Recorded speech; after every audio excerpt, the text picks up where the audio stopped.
May mga lakad na hindi mo ginagawa para makarating sa isang lugar, kundi para makalayo kahit sandali sa ingay ng mundo. Habang sumisikat ang araw, naalala ko na bawat tao may pagkakataong magsimula ulit. Kahit gaano pa kahirap ang kahapon. Bawat hakbang parang paalala na ang pagbabago sa buhay hindi nangyayari bigla.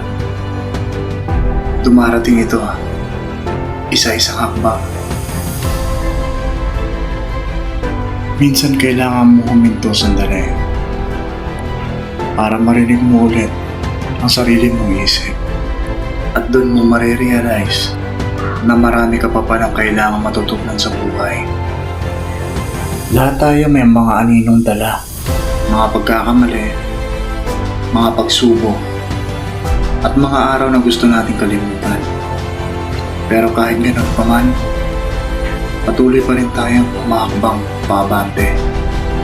Tulad ng dagat, minsan magulo ang buhay. Pero kapag natuto kang tumingin sa malayo, makikita mo na may pag-asa rin sa dulo ng bawat alon. Hindi lahat ng tao may pagkakataong magsimula agad ulit. May mga taong naghihintay pa ng pangalawang pagkakataon sa buhay.